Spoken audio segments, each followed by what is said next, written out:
नमस्कार. लक्षवेधीच्या दुसऱ्या भागामध्ये आपल्या सगळ्यांचं स्वागत. मी प्रसाद काथे. देवेंद्र फडणवीसांचं महाराष्ट्रात वावडं कुणाला या चर्चेच्या दुसऱ्या भागात आपल्या सगळ्यांचं स्वागत करतो. आपल्या सोबत असलेल्या मान्यवरांचा एकदा पटकन आपल्याला परिचय करून देतो. काँग्रेसकडून आपल्या सोबत गोपाळराव तिवारी आहेत, भारतीय जनता पार्टीकडून गणेश खंडकर आहेत, आपल्या सोबत दोन राजकीय विश्लेषक आहेत, मकरंद मुळे, आणि त्याचबरोबर आपल्या सोबत आहेत सुशील कुलकर्णी. मान्यवरांचं चर्चेमध्ये स्वागत करूयात. दोन प्रतिक्रिया आपण चर्चेच्या या टप्प्यात पटकन पाहणार आहोत. एक मनीषा कायंदेंची प्रतिक्रिया आहे, दुसरी उदय सामंतांची प्रतिक्रिया आहे. ही दोन्ही मंडळी आधी वेगवेगळ्या भूमिकेत होती, आता वेगवेगळ्या भूमिकेत आहेत. पक्ष बदलण्याचे दोघांवरही ठप्पे आहेत, पण ज्या ज्या ठिकाणी ते गेलेले आहेत त्या ठिकाणच्या त्यांच्या वक्तव्यांच्या बाबतीतला मुद्दाही तितकाच महत्वाचा आहे. आत्ताच्या घडीला वॉशिंग मशीन देवेंद्र फडणवीसांचा सरकारी बंगला सागर आहे या प्रकारचं विधान आल्याच्या नंतर त्याची री ओढणाऱ्या मनीषा कायंदे आणि उत्तर देणारे उदय सामंत.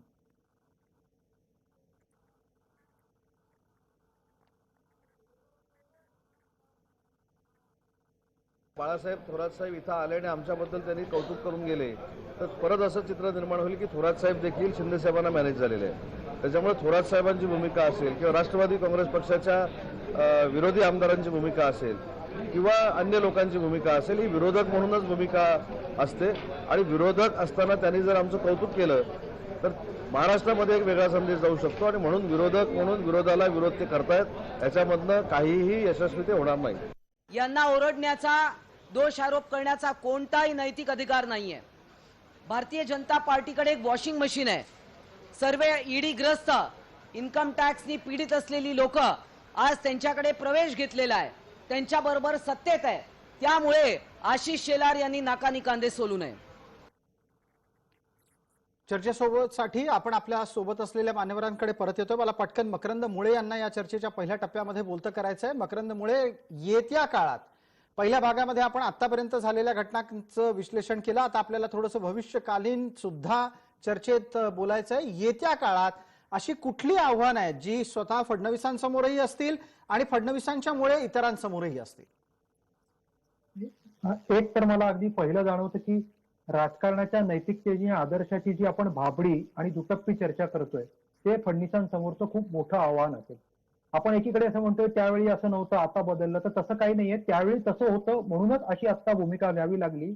आणि ज्या प्रकारचा समोरचा विरोधक आहे, ज्या प्रकारचा समोरचा स्पर्धक आहे, ज्याची तशी तयारी असेल तसं समोरच्याला वागावं लागतं, जशास तसं आपलं उत्तर द्यावं लागतं. देवेंद्र फडणवीस आता नेमकं तेच करत आहे.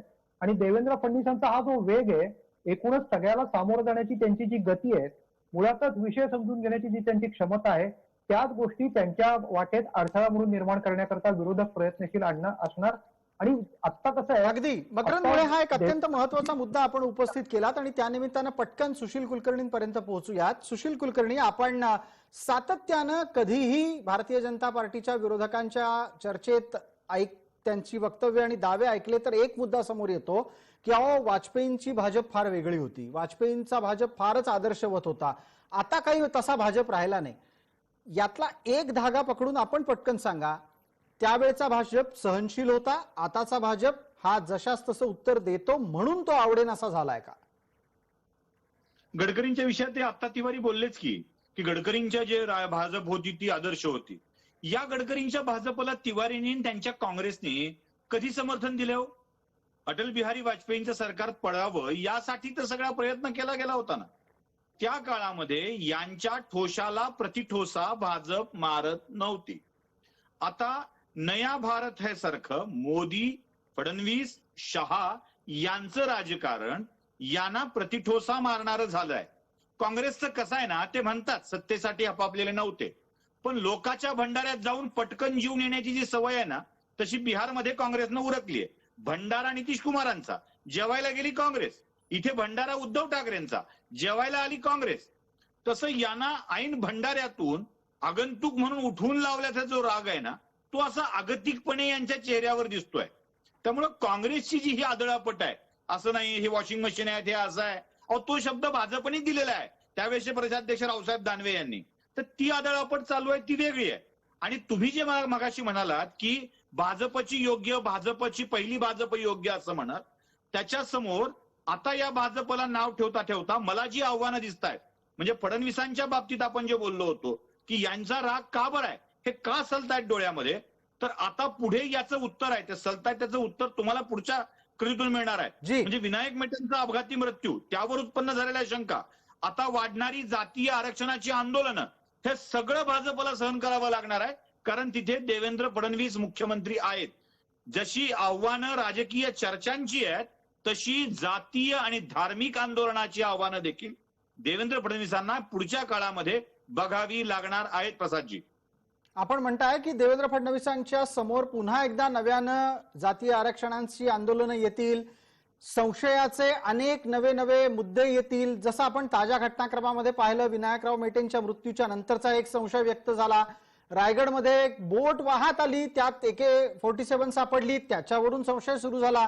संशयाचं मोह उठवण्याचं काम होत आहे. गोपाळरावांच्याकडे या सगळ्या मुद्द्यांची उत्तर असू शकतील. अर्थात त्यांना आगंतुकानं भंडाऱ्यात जेवायला गेल्यानंतर त्याला उठवून लावल्याचा राग आलाय का, याचं उत्तर आधी द्यायचं आहे. नाही, मला यांच्या बुद्धीची कीव करावी वाटते की आगंतुक ती भूमिका काय, त्याचं आकलन कसं करावं असतं. माझ्या तरी मी 9वी शाळेत शिकलोय आणि तिथे नाही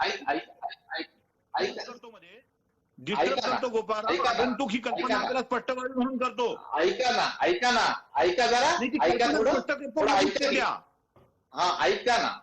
तुम्ही जर कसंही कुणालाही आगंतुक म्हणायला लागलं तर आगंतुक म्हणून या सत्तेत डोकवणारे कोण होते? तुम्ही रात्री वेळ होते, पहाटे भेटत होते.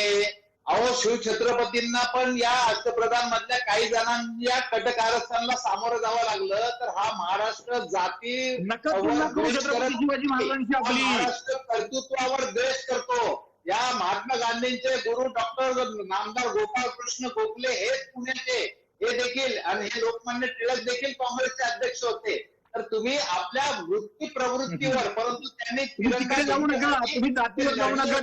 जातीचा विषय नाही काढला मी, आगंतुक शब्द वापरलाय की अशा पद्धतीने तुम्ही जे बोलताय ते तुमच्याकडे ठेवा आणि ऐकण्याची तयारी ठेवा. त्यांच्या फिसकटू नका, वेगळा परसेप्शन तयार करायचा प्रयत्न करू नका. मी व्यवस्थित बोलतो. शिवाजीजी, आगंतुक शब्दावर बोला. संधी मिळाली दुसऱ्याच्या भंडाऱ्यात काँग्रेसला जेवायची. आगंतुक तर तुम्ही पहिल्यांदा म्हणायचं कशाला की शिंदे गटाचे आमचं काय आगंतुकच काँग्रेस कशाला? काहीही खर्च कुणी केला? पराभूत झालेल्या पक्षाला सत्तेत जाण्याची संधी देणं, केअर फंडाचा हिशोब का देत नाही? सत्तेबाहेर फेकल्या गेलेल्या पक्षाला सत्तेत राहण्याची संधी देणं आगंतुकच म्हणतात. की हम करेचं कायदा असं नाहीये. हे अजून सुद्धा हे सरकार अनावरोस अवैध आहे. या ठिकाणी सुप्रीम कोर्टावर त्याच्यावर निर्णय व्हायचा आहे. काँग्रेस त्याच्या सगळ्या बिहारचा नंबर शोधावा लागेल. आणि अशा पद्धतीने बघा, सभ्यता संस्कार आम्हालाही माहिती आहे आणि त्याने आपण चर्चेला तयार जाऊ. गोपाळराव आणि सुशील कुलकर्णी, एकच मिनिट. गोपाळराव आणि सुशील कुलकर्णी दोघांमध्येही हस्तक्षेप करतो. सुशील कुलकर्णींनी मांडलेला मुद्दा गोपाळराव पटत नसेल तर त्या मुद्द्याचा प्रतिवाद व्हावा. आपण त्या मुद्द्याला सोडून गावभर आपली बाकीची चर्चा नाही फिरवू शकत. मी तुम्हाला पुन्हा विनंती करतो, काँग्रेस नैतिक मार्गाने सत्तेत आली की नाही याचा मुद्दा आता पुढे गेलेला आहे. आता काय मुद्दा आहे? गोपाळराव ऐका, गोपाळराव ऐकून घ्या. माझा मुद्दा आपल्यासाठी असा आहे की आत्ताच्या घडीला आपण आगंतुकाच्या भूमिकेत आहोत याची जाणीव झाल्यानं बिथरलाय का काँग्रेसचं? बिथरले नाही. अहो, 10 वेळा निवडून आलेल्याला फार मस्त आहे. आम्ही 10 वेळा निवडून विजय झालेल्या पैलवानाला अर्ध्या हळकुंड्याने पिवळं झालेला, 2 वेळा विजय झालेला पैलवान काय विचारतो तो? 10 वेळा विजय झालेल्या पैलवानाला काय आमची पेटत नाही का? यांची चूल पेटत नसेल कारण हे आपापले आवाज दिले, ओरबाडून, लुटून, ईडी लावून, सगळ्या करून घेऊन सत्ता हस्तगत करण्याची वृत्ती यांनी अख्ख्या देशाला दाखवून दिलेली आहे. ठीक आहे गोपाळराव, भाजपा उत्तर देईल याचं. सुशील कुलकर्णी, भाजपा प्रवक्ता आपल्यासोबत गणेश खंडकर आहेत, त्यांना यावरचं मतप्रदर्शन करायची संधी देतो. गणेशजी, आपण उत्तर निश्चित सुरू करा. विनंती एक छोटीशी एवढी आहे, हा चर्चा एका ट्रॅकवर, एका मुद्द्यावर राहण्याच्यासाठी प्रयत्नशील आहोत. चर्चा सारखी भरकटच चालली आहे. कृपया तुम्ही त्याच्या निमित्तानं पुढे चला आणि येणाऱ्या आव्हानांना कसं सामोरं जाणार ते सांगा. येणारी आव्हानं काय काय आहेत? पुन्हा एकदा जातीय आरक्षण मिळवण्याच्यासाठीची आंदोलनं सुरू होणार आहेत. पुन्हा एकदा तुमच्याविषयी संशयाचे विविध नवे आरोप प्रत्यारोप सुरू होणार आहेत. हेच कमी पडलं तर फडणवीसांच्या कुटुंबावरचे आरोप ठरलेले आहेतच. बघा, मी मगाशी तुम्हाला हे म्हणालो की आज जेव्हा आपली चर्चा सुरू आहे त्यावेळेला ज्या विषयावर तुम्ही चर्चा घेतली आहे, प्रसादजी खूप वेगळ्या विषयाची चर्चा घेतली आणि माध्यमांमध्ये तुम्ही सर्वात प्रथम याची चर्चा सुरू केलेली आहे. आता अडचण काय आहे की या महाराष्ट्रामध्ये एक ठराविक ठरलेला साचा आहे. साखर कारखानदारी असेल, दूध उत्पादक संघ असतील किंवा सोसायट्या असतील, याचं राजकारण करता करता या प्रदेशाचं राजकारण करायचं आणि राजकारण करत असताना आपल्या साचेबद्ध त्या सगळ्या सिस्टीम मधनं सगळा भ्रष्टाचार, एक ती सिस्टीम आणि मग ज्याला मिळेल त्याला धोबी पछाड, हे सगळे शब्द साहेब अचानक आलेले नाहीयेत. या सगळ्यांना कुठेतरी छेद देऊन या महाराष्ट्रामध्ये वेगळ्या पद्धतीचं राजकारण सुरू झालं. अहो तुम्ही प्रसादजी, आपण मुंबईत राहतो, फक्त एक मेट्रो आल्याने काय लोकांच्या मनोवृत्तीत बदल झाला तो तुम्ही पाहिलात. त्यामुळं या पुढचं राजकारण जर का याच पद्धतीनं चाललं तर परंपरागत राजकारणाला खूप मोठा छेद भेटणार आहे. हे लक्षात आल्यामुळं हे अनेक विषय तुम्हाला असं सुचवायचं आहे की प्रस्थापितांच्या पायाखालचं जाजम खेचलं गेलं तर ते बिथरतात. मकरंदमुळे बिथरतात नाही प्रसादजी, ते बिथरले आणि त्यांना त्यांच्याच भाषेत उत्तर देऊन तुम्ही जसे वागलात तसे उत्तर मिळाल्यानंतर जी अवस्था होते ती आज शरद पवारांची आहे, ती आज बाळासाहेब थोरातांची आणि ती उद्धव ठाकरेंची आहे. आणि हे सहन होत नाही. अहो आम्ही 2019ला असा धक्का सहन केला ना, पण आम्ही असा अकरास्थळेपणा नाही केला जो आज काँग्रेस करते. काँग्रेसला उत्तर द्यायचंय याच्यावर. अक्रस्थळेपणा पहिला आरोप या चर्चेतला आगंतुकपणाचा झाला, आता अक्रस्थळेपणाचा आरोप आहे. नाही म्हणजे तो जो त्यांनी आगंतुकपणाचा जो आरोप केला तर या महाराष्ट्राच्या सत्तेमध्ये काँग्रेस कुठे होती हे गोपाळराव तिवारींनी सांगावं. त्यांना तर असं वाटतं की त्यांच्यामुळे इतर दोघांना सत्ता मिळाली. अहो काँग्रेसला कोणी विचारतच नव्हतं. ही वस्तुस्थिती होती. गोपाळराव तिवारी मान्य करतील का? गोपाळराव बोला. अहो प्रसादजी, उभा महाराष्ट्र पाहत होता. एवढं महाराष्ट्राला त्या ठिकाणी स्मरण हे जाण्याचा रोग झालेला नाही हो. हे सतत गेले कोश्यारींना पत्र दिलं, आम्ही सरकार बनवू शकत नाही सांगितलं. मग कोणी सांगितलं? आम्ही पकडले होते का हात? एक तब्बल 1-1.25 महिन्यांनी काँग्रेसने पाठिंबा दिला. त्याच्यात त्यांनी परत एक मध्ये घाट घालून पहाटेचा शपथविधी करायला गोष्टी परत का सांगायला लावतायत? आता एखाद्या विषय की आम्ही सरकार बनवू शकलो नाही हे मान्य तुम्ही मान्य बनू शकत नाही. तुम्ही मान्य भाजप सरकार बनवू शकत नाही. ऐका 30 वर्ष या महाराष्ट्रामध्ये तुम्ही सत्तेमध्ये होता, राहिलेला मित्र पक्षाची विश्वासार्हता तुम्ही गमावून बसलात. कारण ज्या आणि तुम्ही बोलताय ना गोपाळराव आपल्याला एक प्रश्न विचारला जातोय. तुमच्या राजकीय प्रतिस्पर्ध्याकडून विचारला जातोय, कुठला राजकीय विश्लेषक नाही विचारत. एकदा ऐका त्यांचं. गोपाळराव, एकदा त्या प्रश्नाचं उत्तर देण्याच्यासाठी संधी घ्या. ते बोलून बसलेले आहेत. भाजपचं मनात आलेलं आहे ओठावर. त्यामुळे त्यांनी त्यांच्या मित्र पक्षांबरोबर हे नितीश कुमारांना नंतर उमजलं, उशिरा का होईना. गोपाळराव थांबा. गोपाळराव बिहारमध्ये नका जाऊ, महाराष्ट्रात परत या. गोपाळराव महाराष्ट्रात परत या. पटकन एक प्रश्न ऐका. गणेश खंडकरांचा प्रश्न ऐका. गोपाळराव, महाराष्ट्रातली चर्चा आहे, गणेश खंडकरांचा प्रश्न ऐका. प्रसादजी, एकच उदाहरण देतो. मधल्या सरकारच्या काळामध्ये ज्या वेळेला या प्रभाग रचना करायचं ठरवलं, शिवसेनेनं मुंबईमध्ये त्यांना ज्या पद्धतीनं पाहिजे म्हणजे पायवाट सुद्धा सीमारेषा करून प्रभाग रचना करून घेतली. राष्ट्रवादीने पुण्यामध्ये ज्यांना पाहिजे तशी प्रभाग रचना करून घेतली. इथे मुंबई शहरात काँग्रेसचे नेते बेंबीच्या देठापासून ओरडले, त्यांची कुणीही दखल घेतली नाही. अहो गोपाळराव, ही काँग्रेसची अवस्था होती. तुम्ही मान्य का करत नाही की या महाराष्ट्रामध्ये सत्ता चालवताना शरद पवारांनी तुम्हा दोघांनाही आपल्या दावणीला बांधून तुमच्या मागे पळायला लावलं आणि त्यात काँग्रेस कुठेच नव्हती. हे का मान्य करत नाही तुम्ही? एकच मिनिट गणेश शंकर, एकच मिनिट. गोपाळराव याचं उत्तर द्या. गोपाळराव याचं निश्चित उत्तर द्या. मी संधी देतो. पटकन एक मकरंद मुळेंना पटकन या निमित्तानं बोलतं करतो. मकरंदजी, एका मिनिटात सांगा, काँग्रेस फरफट सहन का करत राहिली?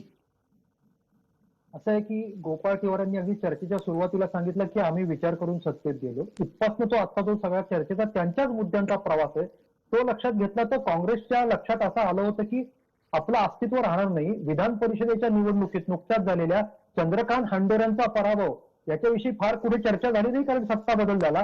इथपासनं अशोक चव्हाण किंवा काँग्रेसचे नेते अनुपस्थितीत राहण्याचे उशिरा आले विधिमंडळात तो भाग सोडून द्या. अशा सगळ्या अवस्थेत असलेली काँग्रेसचं राज्यातलं अस्तित्व, काँग्रेसचं केंद्रीय, हा मुद्दा टीकेचा नाहीये, काँग्रेसचं केंद्रीय नेतृत्व, गुलाम नबी आझादांनी परवा घेतलेली भूमिका, या सगळ्या पातळीवर काँग्रेसचं जे आकुंचन पावलं आहे ते कुठेतरी स्थिर करायला पाहिजे. या भूमिकेतनं मिळते ना सत्ता ती घ्या, हीच भूमिका होती. त्यावेळी कदाचित ती राजकीयदृष्ट्या योग्य असेल, आपलं अस्तित्व टिकवलं पाहिजे. पण असं अस्तित्व टिकवण्याच्या नादात काँग्रेस आपला से राज्यात तयार करू शकली नाही. मग ते निवडणुका असतील, निर्णय असतील, या सगळ्या गडबडी जी मकरंदजी आपण जे मांडलं त्या सगळ्या गडबडीमध्ये गोपाळरावांना या गोष्टीचं भान राहायला हवं होतं की काँग्रेसचे जे लोक सत्तेत होते तेवढेच फक्त आनंदी होते, जे सत्तेत नव्हते ते सत्तेतले कधी बाहेर येतात आणि आपल्याला कधी सत्ता मिळते याच भूमिकेत राहिले. त्या अर्थाने फरफट झाली हे मान्य करावं लागेल. त्यांनी स्वीकारू नये, ते राजकीय, ते काँग्रेसचे प्रवक्ते आहेत, नेते, त्यांनी ती स्वीकारू नये. पण समोर चित्र तेच आहे की फरफट झालेली आहे.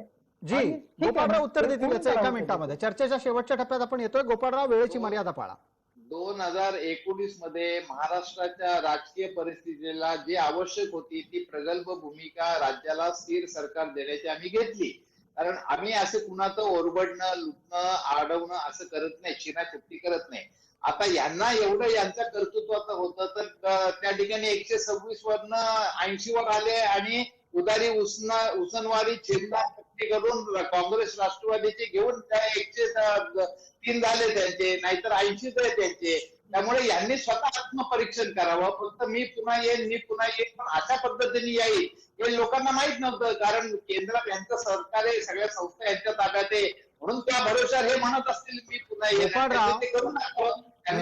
गोपाळराव, आपण परत मुद्द्यावर येणं टाळता आहात. गोपाळराव, आपण परत मुद्द्यावर येणं टाळता आहात. येत्या काळामध्ये जी आव्हानं भारतीय जनता पार्टीच्या समोर उभी केली जातील ती उभी करण्याच्या मागे तुम्ही किती एकदिलानं असणार आहात? कारण काँग्रेसमध्ये एकवाक्यता दिसत नाहीये. हे बघा, ते तुम्हाला वाटत असेल. आता असं आहे ना की 2 वेळा विजय झालेल्या पैलवानानं 10 वेळा विजय झालेल्याचं मूल्यांकन करायचं, असं झालं ते. नाही, मूल्यांकनाचा विषयच नाही गोपाळराव, मूल्यांकनाचा विषयच नाही. काँग्रेसमधल्या एकवाक्यतेच्या अभावाचा मुद्दा आहे. काँग्रेसचं मूल्यांकन यांनी करू नये. काँग्रेस आपल्या ठिकाणी आहे आणि काँग्रेसच्या प्रत्येकाला माहिती आहे की हे सरकार देणं हे उत्तरदायित्व आहे. आणि हे महागाई आहे, बेरोजगारी आहे.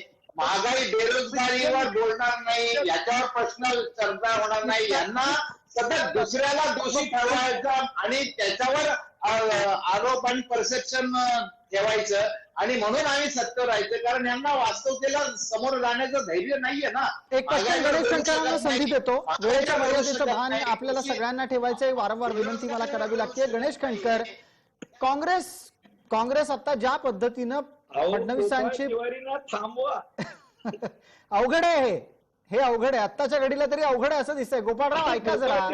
थांबवा गोपाळराव 1 मिनिट ऐका. गोपाळराव काय ऐकण्याच्या मनस्थितीत दिसत नाही, त्यामुळे त्यांचा आवाज इतरांना पोहोचत नाही. जबाबदारीपासून तुम्ही काय लांब पडता? गोपाळराव, प्रश्न विचारू द्यात दुसऱ्यांना. मला सुशील कुलकर्णींना पटकन बोलतं करू द्यात.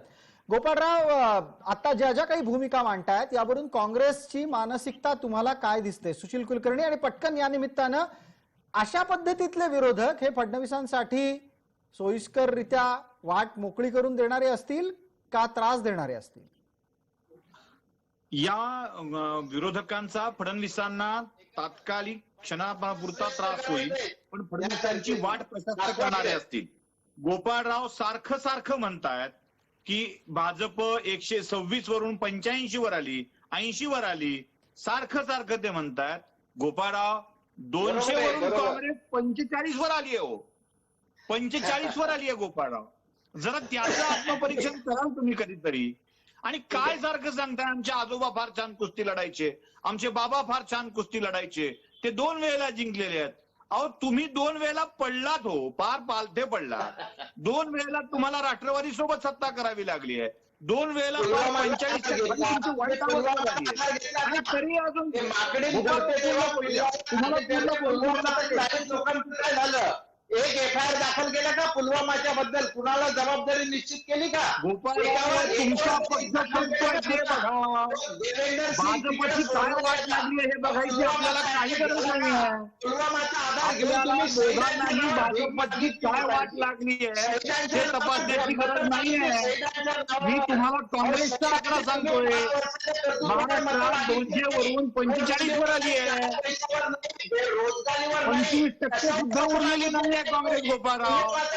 हे बघा, वाटलं पाहिजे काहीतरी. कुठे काय बोलता तुम्ही? 25% सुद्धा उरलेली नाहीये गोपाळराव. पुलवामाच्या भांडवलावर मतदानाची जोडी घेऊन महाराष्ट्राचं बघा गोपाळराव. चर्चेत हस्तक्षेप करावा लागतोय कारण इथे मुद्दे भरकटत चाललेले आहेत, शब्दाला शब्द येत चाललेला आहे. गोपाळराव अहो आपल्याला काहीतरी सांगू इच्छित होते, त्यांना बोलू द्यावं, मग आपलं म्हणणं मांडावं. तुम्ही मला मगाशी म्हणालात की चर्चेचे काही संस्कार असतात. मी नाही भरकटत. ठीक आहे, आता 30 सेकंद गप्प बसाल, 30 सेकंद शांतता पाळाल, 30 सेकंदात एकदम पटकन सुशील कुलकर्णीचं म्हणणं ऐकूया, इतरांनाही पटकन वेळ मर्यादेत बोलण्याची संधी मिळणार आहे. सुशीलजी, काँग्रेसची अवस्था 200 जागेवरून 45 जागांवर आली आहे. तिथे काँग्रेसनं महत्वाची गोष्ट बघणं आवश्यक आहे की आपला काय राज झालाय. हे न बघता फडणवीसांच्याकडे बघत त्यांनी काय केलं हे सांगण्याची काँग्रेसने काही एक आवश्यकता नाहीये. हा पहिला मुद्दा आहे. दुसरा मुद्दा, जे गोपाळराव सातत्यानं बोलतायत की इकडं काय झालं तिकडं काय झालं, हे सांगण्यापेक्षा महाराष्ट्रात काय झालं हे त्यांनी बघणं आवश्यक आहे. पण हे कोणीही बघत नाही आणि केवळ फडणवीसांची कधी जात, कधी बिहार, कधी पुलवामा, कधी काही असं काढत सातत्यानं त्यांच्यावरती दोषारोप करण्याचा किंवा अडचणीत आणण्याचा प्रयत्न होत असतो. ठीक आहे, पटकन मकरंद मुळे. जी वेळ मर्यादा आहे. मकरंद मुळे, आपल्यासाठीचा पुढचा प्रश्न असा आहे की आत्ताच्या घडीला राष्ट्रीय राजकारणात पण फडणवीसांच्या दबदब्याची चर्चा सुरू झाली आहे. ही चर्चा माझ्या माहितीप्रमाणे विरोधक जास्त वाढवू पाहतायत. असं आहे की कालची जी काही एक केंद्रीय निवडणूक समिती भारतीय जनता पार्टीने घोषित केली आहे त्यात देवेंद्र फडणवीस यांना सदस्य केले गेलेलं आहे आणि त्यामुळे ती चर्चा सुरू झालेली आहे. बरं, आता विरोधकांची अशी अवस्था आहे की एकदा इकडनं तुम्ही दिल्लीत निघून जा म्हणजे आम्ही सुटू, अशी खरं म्हणजे त्यांची मानसिकता आहे. पण भारतीय जनता पार्टीचं जे दीर्घकाळ राजकारण आहे त्यात काही देवेंद्र फडणवीसांना इतक्या लवकर महाराष्ट्रातनं कोणी वरती घेऊन जाईल अशी स्थिती नाही. कारण महाराष्ट्राच्या राजकारणाची आजची जी नेमकी गरज आहे आणि परत मी गरज जेव्हा शब्द वापरतो तेव्हा राजकारणाचा पोत बदलतोय. एकूणच 80-90 नंतरचं राजकारण, इथला तरुण मतदार जो आहे, युवा मतदार जो आहे, तो ज्या प्रकारे राजकारणाकडे बघायला लागलाय त्या राजकारणाकडे त्याचा बघण्याचा एक आयकॉन म्हणून देवेंद्र फडणवीस यांचं नाव पुढे आलेलं आहे. आपण दरवेळी विचार, पक्ष, विचारधारा याच्या आधारे नेत्यांची चर्चा करत असतो, पण त्याच्या कार्यकर्तृत्वाचा, त्याच्या विकासाभिमुख विषयाचा चर्चा करायला लागतं. कधीतरी ही पोझिशन कोणीतरी त्यावेळी भोगली होती, मात्र आज निश्चित ती देवेंद्र फडणवीस यांनी ती मिळवली आहे. आणि त्यामुळे दीर्घकाळ राजकारण करणारा माणूस नको ही कुठल्याही राजकीय पक्षाला वाटत असतं. त्यातनं हा आता देवेंद्र फडणवीस विरोधी अभियान महाराष्ट्रात सुरू आहे.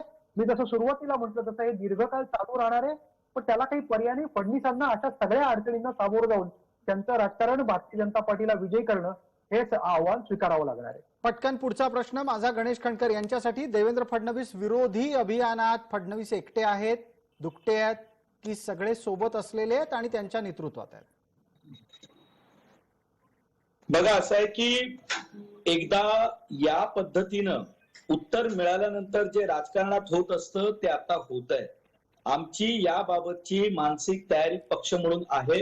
तुम्ही आता ज्या वेळेला आदरणीय देवेंद्र फडणवीसांबद्दल बोलतायत तर गेल्या 5 वर्षामध्ये त्यांनी या संदर्भात त्यांची जी कुवत आहे हे विषय समजून घेण्याची, हे विषय सोडवण्याची, त्याची त्यांनी ती कुवत सिद्ध केलेली आहे.